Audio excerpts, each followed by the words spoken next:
All right, everybody. This is Rob Seaver with LeadsCouncil. I'm the executive director, and I am excited about bringing you edition 2 of our on-air podcast. This is actually our second time recording this podcast, so it's actually appropriate that this is section or session 2. I'm here today with Joe Laskowski, one of my favorite board members. And although I say that with every board member that I talk to, I said that to Nima last week. I do feel that way about them. But in this case, Joe is somebody that when we travel, we do a lot of traveling together. We've been to many, many conferences, many shows, many dinners, many client invites. And so I have a lot of experience and history with this guy. And so I'm super excited to bring you his story and a little bit of insight of what's going on. Joe, thank you for joining us second time. Maybe it's a charm, I don't know. But I do appreciate you joining. And let's dive into this. Tell me a little bit about yourself, give a real quick, brief update, and then tell me a little bit about Inquir and even higher ed growth. Okay. So appreciate the invite again. I do enjoy being part of the council and having an opportunity to do this. So thank you. A little bit about me. Spent the majority of the early part of my career in consumer finance and mortgage banking, and was actually still there in 2008 when the market turned upside down, and I was there to turn the lights off on the business of one of the largest non-prime servicers in the United States at the time. At that point, my wife was very new with our now 12-year-old twins, and I decided I was going to take some time off and learn how to be a dad. The next day, I was a dad. So the timing, if anything, if it had a silver lining, was allowing me the opportunity to stay home, for some period of time. While on hiatus, at home taking care of babies, someone I'd never met or heard of reached out to me and said he wanted me to come work for him. He explained what he did and what their company did, and it turns out it was Lead Gen, and it was something I knew nothing about. And he said, give me 3 weeks, and I'll teach you the industry. And I went to work for him and did that for a few years for a few different companies, and decided I really wanted to do it my way.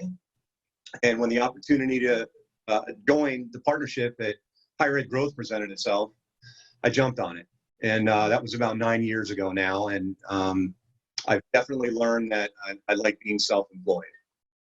Did the 3 weeks, did it take 3 weeks to learn Lead Gen? I'm just curious. I don't remember. I think the learning curve was a little longer than that, but I certainly picked up enough to be able to sell product in a short amount of time. I kind of laugh because I've been doing this for almost actually a little over 5 years, and I still don't think I know enough about Lead Gen. So, we have a joke in the office with the partners right now. We hired a new media director that is a completely different skill set than anyone we've ever had in the building before. And about 50% of the time, she'll send us an email, and it's got us off Googling what she's even talking about.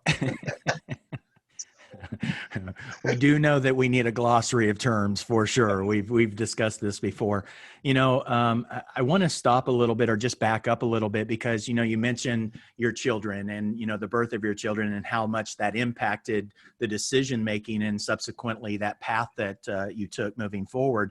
And I want to back up just a little bit because I do want to talk about the COVID crisis and the impact that it's had. But, your story actually takes a little different path. We talked about this last week, but, you had told me when I was in Orlando a few weeks ago or a month ago, you were like, hey, look, I'm going on a cruise. and I said, you're going on what? And although I continued to try to find every reason why you shouldn't go, what ended up happening? Because I thought that was interesting. Yeah, so we did the best research that we could with what we had available to us, right? It was kid's spring break. My wife's mom it was her 70th birthday celebration. Like nobody wanted to walk away from that trip, right? And we didn't want to do so at the cost of putting our family in harm's way. But at the time, the airlines and the cruise industry weren't giving us any options. So our choices were we either cancel and stay home or we go and see what happens. And we decided to take that path and we went to Miami. Now, let me tell you that Sky Harbor was packed to the gills. The flights were all packed. Miami International was packed. hotel, restaurants, beaches, packed. Middle of spring break, really, at the time. It really or is at least the heart of spring break. Yeah. And, if you did not pay attention to, news on your phone or turn the TV on, you would never have any idea what was starting to happen around the world. Yeah. So we kind of got in on the early end of this, and it was the night before the cruise was supposed to sail, and we got word that the cruise was going to be canceled. And at that point, it changed the game for us. And we initially started looking at maybe going down to Key West and finishing up in a VRBO or something. And then I did start to pay attention to the news. And I think at that point, the severity of what was going on was becoming more readily known. And I just said to my wife at one point, I was like, we need to get home. This is getting a lot worse, a lot faster than I think anybody expected. So then we rebooked flights and headed home from Miami and got back to Arizona and finished spring break here. So it was interesting. And I will say this, I still think, fortunately, no one got sick. Everyone remained healthy from the travels and stuff. Those are memories that the kids are always going to have. And I think I'll always have. Mm-hmm. We had a blast in Miami for a few days. Yeah. And we spent time at the pool and we spent time at the beach, and we kept our distance from people. We weren't reckless about it. But I'm really not sorry we went. And if I had to do it all over again and knew what the outcome was going to be, I'd probably do it the same way. Yeah, I know. And I remember you texting me a lot of those updates and saying, look at the beach. And what I did know at the time, and you certainly knew at the time, was at some point you were going to have to come back and face reality, because this was getting real serious. And not only was it going to impact your family and any of the travel things you were doing, but you were going to have to come back to work and figure it out there. And right. I know that, last week when I talked to Nima about his business, I felt the same way about his business that I feel about yours. I've been in your shop. I know the people. I see those faces. I remember walking through the hallways and saying hello to people. And so knowing that this is immediately going to bring impact to those people in that business, what happened? Kind of give me an update on what happened, as you got back and what that meant. Sure. So when we first got back, there wasn't much of an impact yet. I think state by state, people were starting to just figure out the severity of it. And it was also pretty varied in terms of, the hotbed in New York, New Jersey versus Arizona remained way behind the curve. So our everyday lives were looking different because our news report shows, there's 8 cases statewide, where in New York, there's hundreds already, right? So I think we were behind the curve, but what we did start to see is the impact it was having on our supply chain and the demand of our business, because we do have clients and suppliers throughout the United States, and they were all being impacted by this. So the first thing that we noticed were large call center platforms were shutting down entirely, and not all of them were equipped to move agents to work from home. So they just pulled the plug on the operation. We also saw a lot of schools that did not deliver online content. If they were campus-based, and they could no longer operate. There was an immediate decline in demand on that side of the house.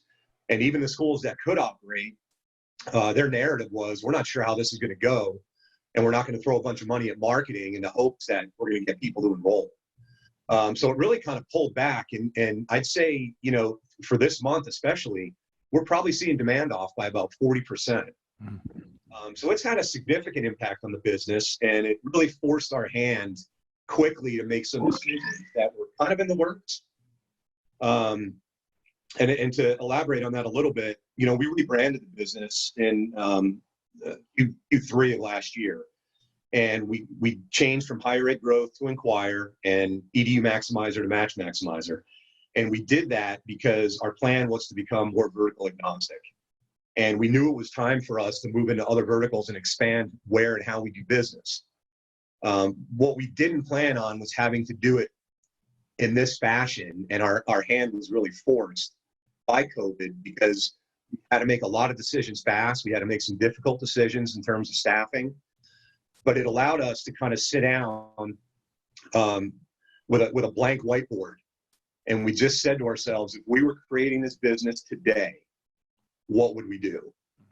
And that's the plan we put together. We all liked it, and we all agreed that was the direction we were going to go. And within days, we were signing contracts for new third-party software. We did unfortunately have to let a few of our associates go. We did that quickly, actually, for a couple of reasons. Number one, obviously, to help with overhead. Number two, there was a lot of assistance available over and above what the normal avenues were for those folks at that point.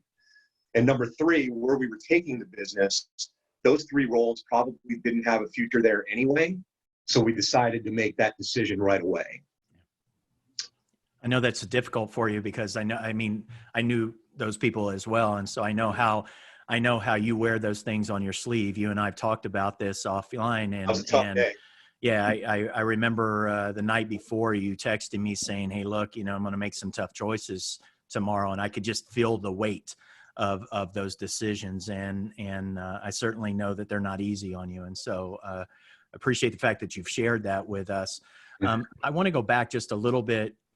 Back to last year, because I do remember this transition. I remember the transition from higher ed growth to Inquir, and at the time, I know that you had a vision. I don't know that it was completely mapped out. If what I'm hearing now is that just recently you were able to actually sit down with some meaningful time and some real output and be able to get that further baked out. But last year, as you did this, this was quite the move, and in a business that had been so rooted within one industry. That industry, as I know it from the last 4 or 5 years that I've been involved in the council, has been up and down at best. I know that from a regulatory compliance side of it, it's one of the most scrutinized industries out there. And so for that matter, as a lead gen professional or business within that industry, always hats off to people who can get through it and weather the storms there, because I know it's always under the microscope. But, when you decided to do this and now looking back to that, would you have changed any of that? Is now you really feel like it's the best decision for what you're doing? And subsequently, I didn't understand or hear from you. EDU is still very much part of the DNA, yes. Right? Yeah, absolutely. And so you're continuing on with that. But have you found other verticals? There's a lot of questions I packed up in there, but help me understand that right a little more. Yeah, so I'll back up to last year. The decision to change the branding was a pretty easy one, right? And it's still fairly complex when you think about banking and emails and all the things that go into that. It was a fairly substantial project. All new websites, copy. So that project in and of itself took a lot of resources and time and focus. And at the time, what we were doing was really kind of testing the waters in other verticals and trying to see where we can gain momentum. And we did try a handful of different things, and we found that we were still coming into the same issues, and it was on the supply side. And what I mean by that was if we were not generating the leads ourselves, we were counting on third parties to generate those leads for us and then resell them. And what that did, it gives us a lack of control. It gives us more watered down pricing, and it creates more risk because we're not always entirely sure that what's being done before we touch a lead has been done according to the laws and regulations in that industry. Yeah.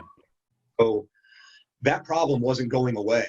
And, that's when we started talking about we need to move to a place where we're generating our own media in-house and no longer be reliant on third parties in any industry. So this particular COVID incident really pushed us to get there much faster. And we made different hiring decisions that we might not have made otherwise in late 2019. So, to look back and say, would I have done it any differently? Kind of the way we've always done things is let's try this out and see if it works, right? And now we don't really have that luxury. You don't have the disposable income that you did when, your demand is off by 40%. Yeah. So the success of what we're attempting to do has a little more weight to it. It's a little more critical when you're in that position. But it's really hard for me to look back and say we would have done anything differently. Everybody said they've got their own story about COVID and what came out of it. And, a lot of people are talking about the good and family time and things that they've learned about themselves. And, I would say here, this kind of brought our partnership back together and stronger than it's ever been. And it forced us to make some difficult decisions quickly And now we're all pretty upbeat and excited about, where we're going to take this company. And part of that plan was we're in the process of divesting our SaaS platform, Match Maximizer. And part of the plan was that we were going to get out of the SaaS business. It's extremely labor intensive and resource intensive. And we're a media business. And we kind of got distracted with this other application. And we want to get back to our core competency and do what we're good at and do it in a way where we have complete control over the outcome. So I'm not unhappy with how things progressed. It's just, this is what forced our hand to get there quickly.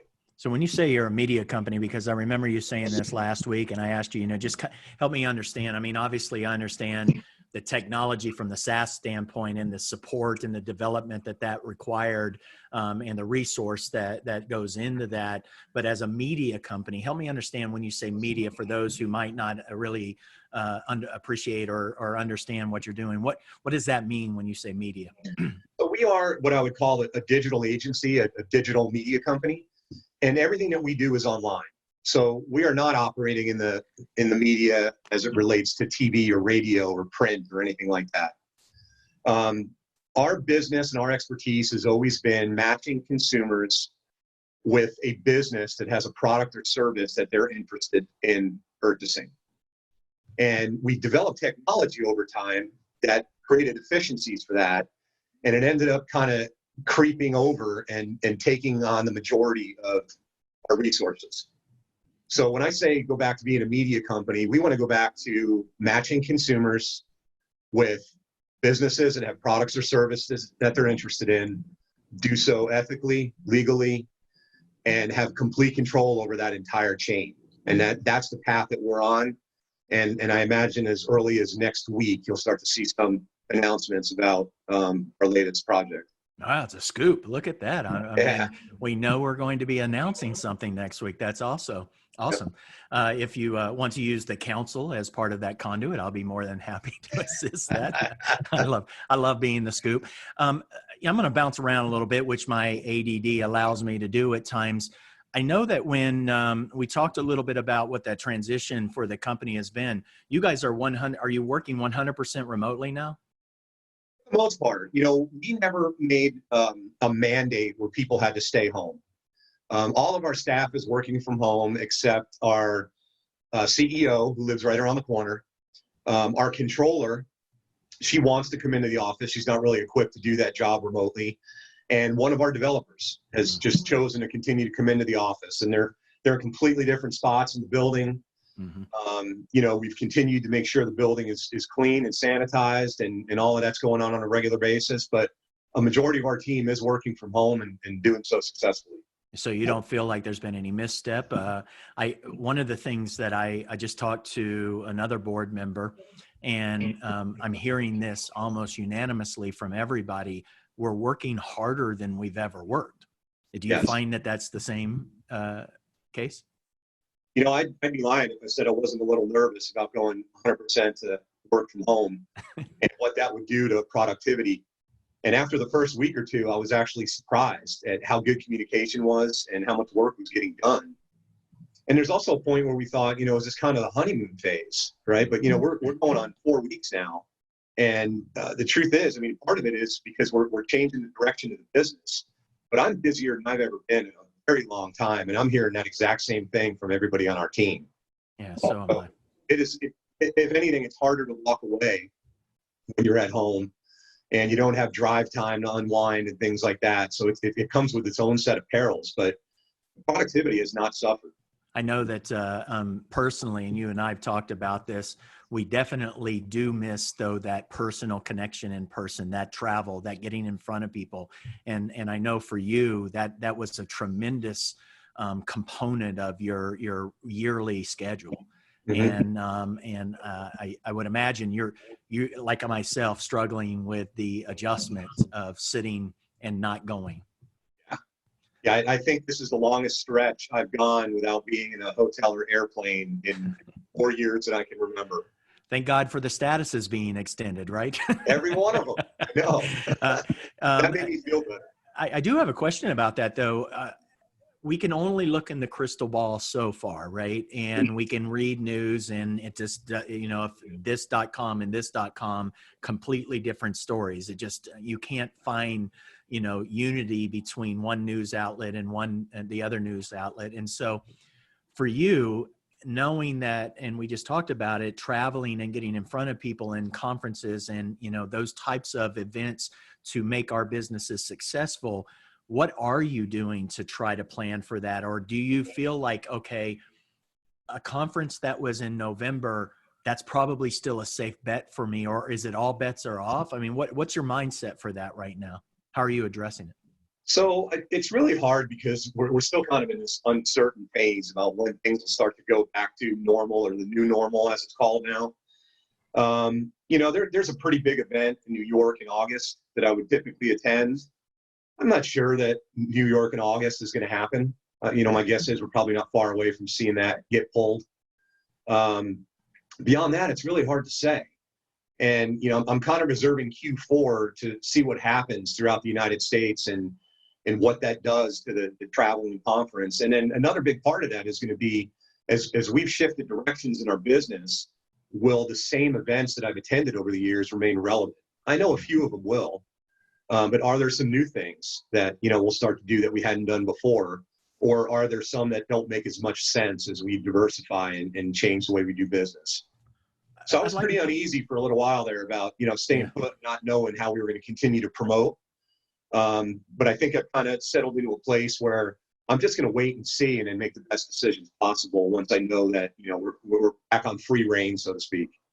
It's interesting because as I talk to several companies through my role with the council, I'm always beating them down to say, okay, what is your industry like right now? What's going on? What's your outlook? What's your future for this? And we've had several webinars with our weekly webinar leadership series that we've been doing, and listening to these industry leaders within their respective vertical give outlooks.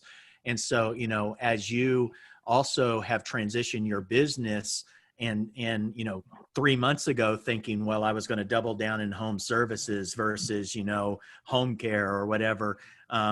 How is that impacting what you're deciding today to look forward to? Because as I understand, you said, hey, look, we're serious about generating our own traffic to maintain control, maintain quality. In that commitment, you've got to have a crystal ball telling you that this is where I need to dedicate that kind of resource and time to generate that traffic. It's going to have an ROI. Right. What are you doing today? And then what are those areas that you're finding that you might have thought and even were succeeding in 3 months ago that now has been a very fluid shift to where it is today? So I will say that it definitely has required some discipline because before we would get approached all the time about an opportunity, and we typically would just try to find a way to make it work and take a run at it. Yeah. Right. It's, we're a small company. It's 15 people. We make decisions fast, very entrepreneurial. And if we saw an opportunity, we're like, let's give this a go, see what comes of it. So throughout that time, we did have successes in different verticals. And what our plan now is to, and I have been saying no, I just got approached this morning about something outside of our wheelhouse. As a matter of fact, you've told me no. You've told me no. Yes. And I've said, I got to stay in my lane, Bob. Yeah. We're not we can't get into that right now. So we're taking the successes that we learned last year and applying that to the go forward model because it's already proven, right? And there's less risk in that. Of course, the starting point is we are going to start to generate our own traffic in EDU first and start to migrate that traffic into our current client base and allocation. From there, we've had a bunch of success in the senior demographic. We were generating walk-in bathtub leads for 2 of the big direct buyers, and that went really well. And we found that audience was very engaging, and so we've expanded that into MedSup insurance, and we're going to focus right there. That's, we're going to take those couple of things that we know how to do well and continue to grow the client base in those areas. And then as the dust settles and we see more free time and we're able to take our eye off for a second, we'll continue to explore other opportunities as they come to us, or if we decide there's something we want to seek out, we'll get it. It's interesting. Looking, obviously EDU, you mentioned still is your bread and butter, at least at this point in time. And I think that anybody who has things that deep rooted will always have some affinity to it. Right. It's, what are you seeing? I remember we had a board call yesterday and, one of our members that is deep in the EDU space talked about what he's seen in his company. And so I'm curious to you in particular about EDU, as people sit at home and they're thinking, okay, what do I do now? Or what could I do that maybe I'm out of a job? And, is this an opportunity to see a resurgence in EDU, the for-profit side of it? Or is there still some, like, skepticism, optimism? Where are you on that? So I think there's plenty of opportunity that remains in EDU. And what I've seen from the client base varies pretty dramatically. And I think I alluded earlier that there's some, small campus-based schools that can't function. They're not prepared to go online. They can't handle it. I spoke to a potential client earlier this morning that inside of 4 weeks moved all their course content online successfully. And it's a huge undertaking and a huge achievement. But they're in a position where they're looking to spend more money to continue to grow right now. So, somebody that's national online with, 40 or 50 different programs, this is probably an opportunity for them as well. Right? They're not seeing a significant impact. Our research is showing that the searches online regarding furthering your education have doubled from February to April. So people are definitely considering, with the unemployment rate where it is and the number of people that are furloughed and businesses that are closed, what am I going to do next? And I think they're considering their education as a result of that. I also know that from a federal level, there's been some loosening of the guidelines, and they're starting to allow schools to more easily apply to deliver their content across state lines without all of the red tape of brick and mortar and licensing, et cetera. So I think those kinds of things are going to keep this active for a while. And unfortunately, this unemployment thing is not something that's going to get solved overnight.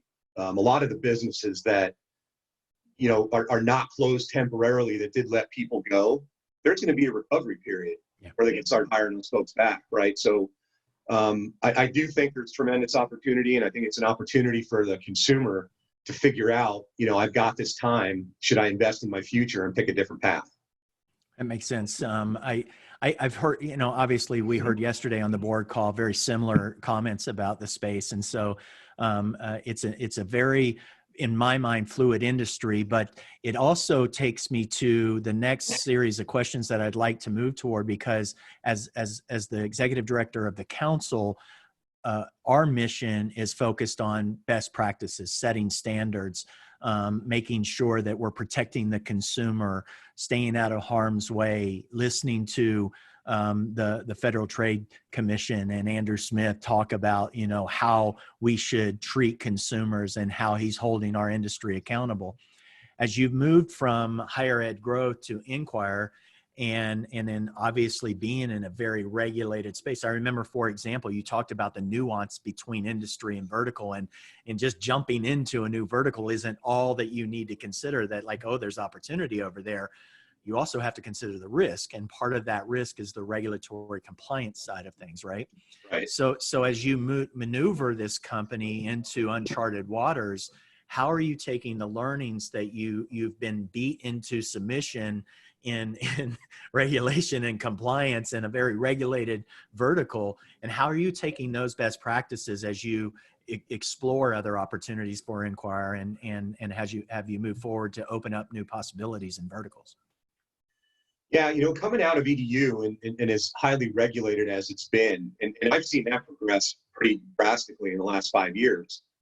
I think we're in a spot where that's just how we're used to doing business. And as we're building these changes in the company, we're taking the approach of, well, if it wasn't legal to do to a consumer in EDU, it's not going to be legal to do to a consumer in any other vertical, whether it's TCPA related language or things like that. So I think we're taking the learnings and we're taking what we've built and what we've applied to education for all these years, and applying that in the other industries automatically. And as I'm having conversations, each of these industries has their own set of guidelines. I mean, insurance, almost everyone is requiring one of the lead ID or active prospect tokens. Mortgage, highly regulated. In some cases, they're requiring the folks that generate the leads to be licensed, right? So the regulations are just different. On the med sup side, there's certain words you can't use the word best in your advertising. So there's all these little nuances that come in these industries, and we know enough to ask about it and educate ourselves on it, and then apply the principles from education to whatever that vertical is, and just take the more conservative approach as a whole. Do you feel like that's almost a starting point for you? I mean, obviously because of the complexities and liability with regulatory, compliance, I would imagine that's got to be like almost checkbox 1 or 2 of what do we have to know before we even step a toe into this water, right? Absolutely. Yeah. That's always one of the first things I chase, because we do not want to be behind the 8 ball on that and find out after the fact that something was done wrong or incorrectly. Have there been any things, you and I are involved with a task force with another association because EDU has been hit so severely. And whether or not, it was justified or not, it has the focus of regulators right now, for sure. Right.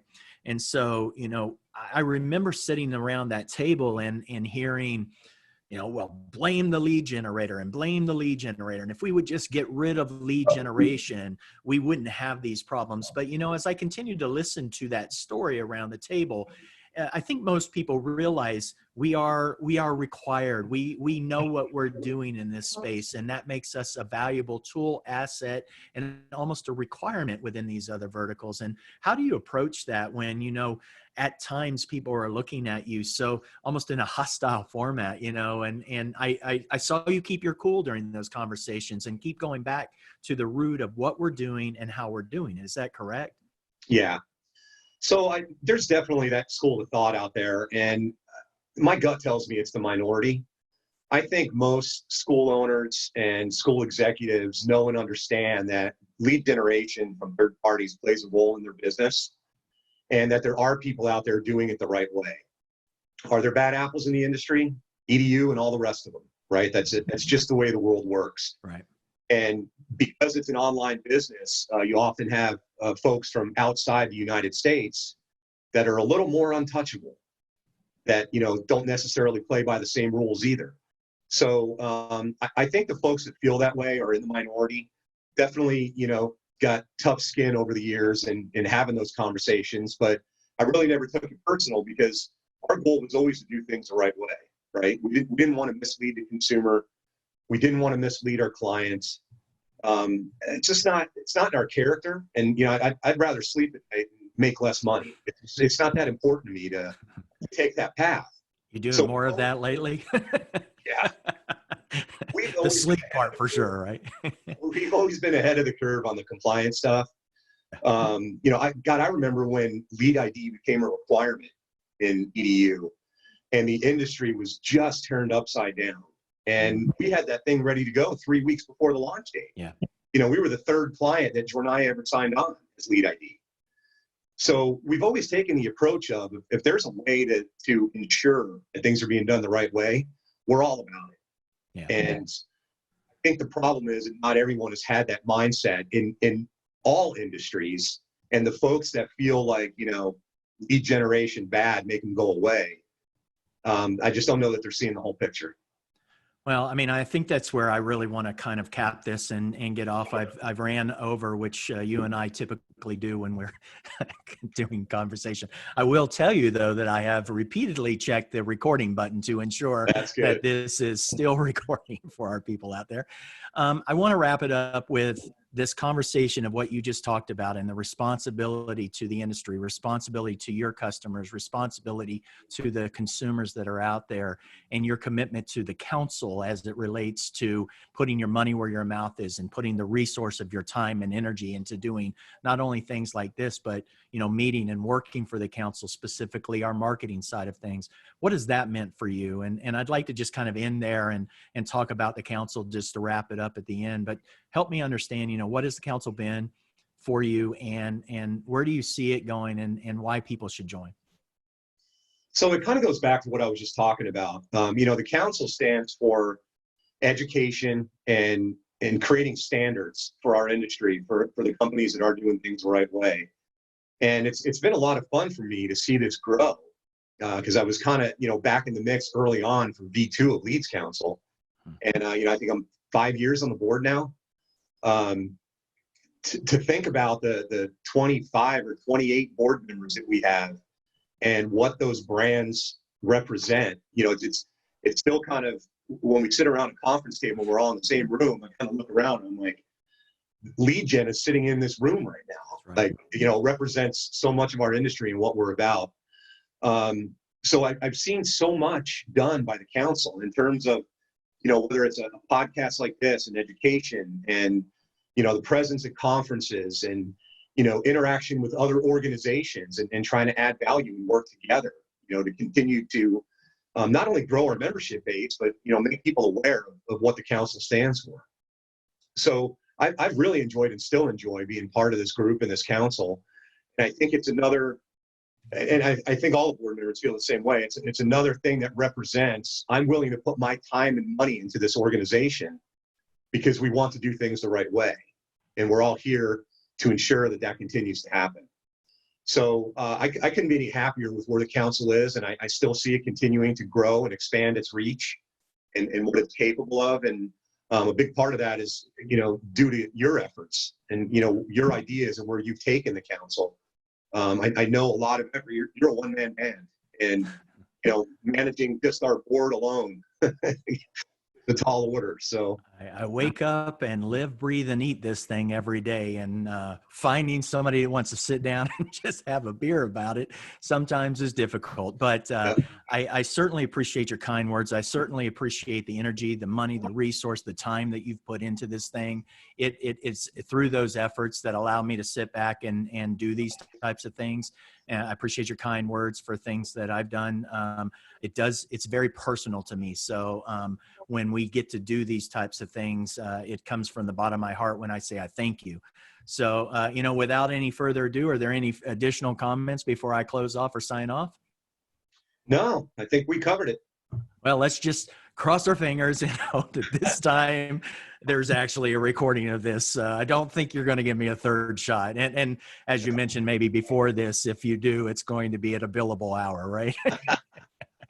Well, Joe, thank you very much for your time, and look forward to talking again. Thanks, Rob. Take care.